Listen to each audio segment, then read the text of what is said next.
Bonjour à tout le monde et à tous. Aujourd'hui, je suis là pour parler de la Côte d'Ivoire, la situation sociopolitique de la Côte d'Ivoire. Vraiment, vous savez que moi, j'ai vraiment mal. J'ai mal quand je vois les fils de la Côte d'Ivoire qui ont tant de haine envers leurs prochains, leurs frères. Cela me fait vraiment mal. Parce que là où on est aujourd'hui, je ne peux pas comprendre que il y a certains Ivoiriens soutenus par des partis politiques et sous la direction du GPS de M. Sourou Guillaume se réunissent en France pour parler et songer à faire un coup d'État en Côte d'Ivoire. Mais on a dépassé ce stade. Regardez les autres pays. Ils ont dépassé ce stade de coup d'État. Vous voulez qu'on revienne en arrière encore? Vraiment, ça me fait mal. Oui, je vois que il y a certains Ivoiriens qui détestent le président Alassane Dramane Ouattara. Ok, chacun a son choix. Mais le détester jusqu'à aller faire un coup d'État, tuer des innocents, reculer le pays, faire reculer le pays, vraiment, c'est pas bon. Cela me prouve que ces Ivoiriens n'aiment pas leur pays. C'est vraiment déplorable. Et surtout, quand je vois Béatrice Béa-Kogounian, qui fait un post qui dit qu'elle souhaite que le président Alassane Ouattara meure. Qu'il meure pour libérer la Côte d'Ivoire. Ça, c'est méchant de Béa. Souhaiter même la mort de ton prochain, d'un être humain.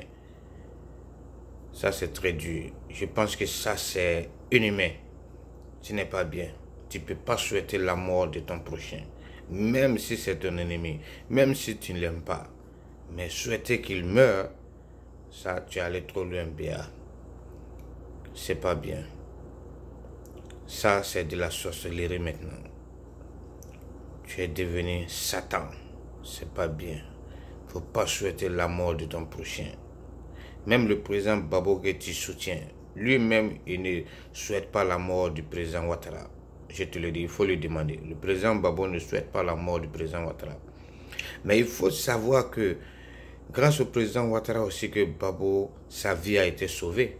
Sinon, quand ils sont allés le prendre dans le Boumkara, les rebelles de Soro pouvaient le tuer là-bas. Mais le président Ouattara a dit, personne ne touche au président Babo et à sa famille. Donc il faut se souvenir de ça aussi, Béa. Il ne faut pas être très méchante comme ça, jusqu'à souhaiter la mort de quelqu'un d'autre. Ce n'est pas bien. Et quand je vois ces opposants des partis politiques avec le parti de M. Sourou Guillaume, le GPS, qui osent dire ouvertement qu'ils vont aller chasser le président Ouattara du pouvoir. Ça, c'est trop. Mais je crois qu'ils peuvent aller, peut-être, ils vont aller affronter une autre résistance à Abidjan devant eux. Parce que ce pouvoir-là ne s'amuse pas. Ce pouvoir-là, ils sont prêts à tout. Ils ont verrouillé, ils sont sur les gardes. Donc je pense que le temps de coup d'État est passé. On doit songer maintenant à la réunification, à l'union, à la réconciliation, pas à la guerre encore. C'est ce qui me fait mal. Et je crois que il y a beaucoup d'Ivoiriens, ces gens-là ont de la haine sur leur cœur. À point même qu'ils veulent aller détruire leur pays. Parce qu'ils ont la haine, ils sont haineux, ils ont gros sur leur cœur. Ils veulent aller détruire notre chère patrie. Ce n'est pas parce qu'on n'aime pas le président Ouattara qu'on va amener une guerre en Côte d'Ivoire. On doit être civilisé, démocrate. Regardez autour de vous les autres pays. Et n'importe quelqu'un, ils attendent les élections, ils votent et puis on enlève. Mais pas avec la guerre. Parce que je crois que si ces opposants, vous êtes sûr de vous, vous pensez que vous êtes populaire. Comme Soro a dit qu'il est populaire, les sondages le disent d'après Soro lui-même. Pourquoi vous n'attendez pas les élections, aller aux élections et puis maintenant montrer que vous êtes populaire et prendre le pouvoir par les urnes? Je pense que cela serait mieux sage, serait plus sage. C'est de cela qu'il s'agit.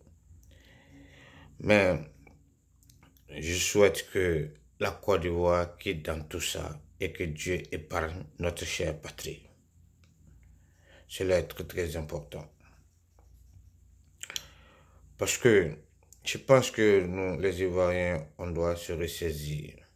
Il est temps d'arrêter et de penser à la violence, d'arrêter de faire des coups d'État. Vous voyez, parce que quand nous parlons de démocratie, est-ce que nous sommes en train de suivre la voie de la démocratie en Côte d'Ivoire? Est-ce que les Ivoiriens aiment beaucoup leur pays, comme ils le disent?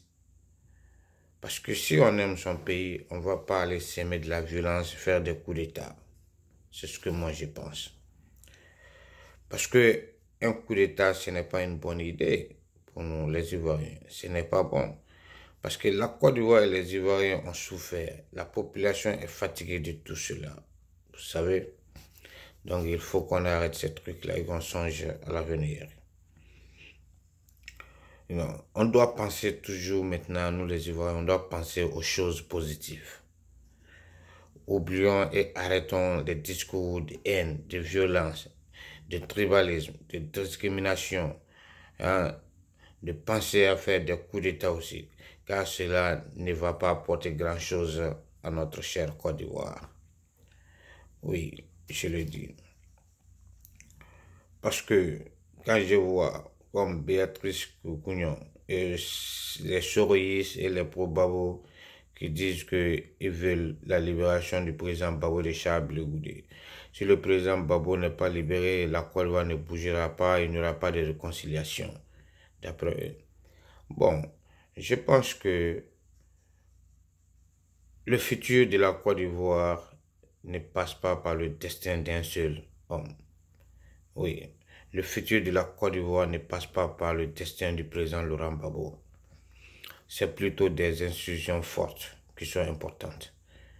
Donc la Côte d'Ivoire peut bouger sans Laurent Gbagbo. La Côte d'Ivoire n'est pas un seul homme, Gbagbo. La Côte d'Ivoire comporte beaucoup de population, 26 000. Donc quand une personne n'est pas là, la Côte d'Ivoire continue son chemin.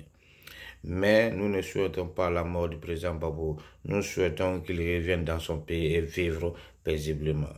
Tout ce que nous ne voulons pas, c'est la violence. Nous voulons la sagesse du président Laurent Gbagbo. Nous voulons qu'il rentre en Côte d'Ivoire, mais qu'il soit sage, qu'il amène la paix, la réconciliation, qu'il ne lance pas des discours de violence, de déstabilisation. C'est ce que nous voulons de lui. Ok. Voilà. Parce que le meeting de Soro et ses partisans, Soro et ses partisans ont organisé un meeting à Paris, au Trocadéro, avec certains partis politiques de la Côte d'Ivoire. Je pense que ce meeting au Trocadéro, c'était un meeting de honte. Un meeting de honte où tout ce qui sort de leur bouche, nous allons aller chasser le président Ouattara du pouvoir. Leur meeting est basé sur un coup d'État, faire un coup d'État, comme le capitaine Koné l'a dit. Ils veulent aller faire un coup d'État, ils vont aller chasser le président Ouattara. Ça, c'est le but de leur meeting. Non, ce n'est pas ça que nous, les Ivoiriens, nous voulons. Nous voulons de vous un programme de travail, un programme de gouvernement. Qu'est-ce que vous allez faire pour la Côte d'Ivoire? Comment vous allez faire pour avancer la Côte d'Ivoire? Comment vous allez faire pour attirer les investisseurs? Comment vous allez faire pour développer notre cher pays? Amener la paix, la tranquillité, c'est ce que nous voulons. Nous ne voulons pas des propos de ces gens, aller faire un coup d'État, aller chasser le président Ouattara, amener de la violence, faire retourner, reculer le pays en arrière. Non, ce n'est pas de cela que nous voulons. Si vous n'avez pas de programme, je pense que vous ferez mieux de vous reculer. Cela est très très important. Car cela, votre discours, votre réunion, ce qui sort de votre bouche, nous allons aller chasser le président Ouattara du pouvoir. Vraiment, c'est pitoyable et c'est indigne de votre part. Je pense que si vous les opposants, si vous mettez ensemble, formez un seul groupe, une seule opposition, un seul grand parti, et choisir un seul candidat parmi vous, le suivre et aller contre le pouvoir en place pour les élections, je pense que ce sera mieux pour vous. Cela sera mieux pour vous. Et ce sera bénéfique pour vous. Ouais. Parce que quand on parle de réconciliation, mais une réconciliation demande une justice aussi. D'abord, oui. Il faudra réparer ce que les victimes ont subi. Si on répare ce que les victimes ont subi, on peut parler de réconciliation. Comme je l'ai dit, c'est le futur de la Côte d'Ivoire ne passe pas par le destin du président Laurent Gbagbo d'un seul homme. Ouais, donc il faut réparer d'abord les causes, les torts que les rebelles ont causés, que la population a subi, les victimes ont subi. Maintenant, on peut parler de réconciliation. Voilà. Alors, frères et sœurs ivoiriens, arrêtons de faire des discriminations.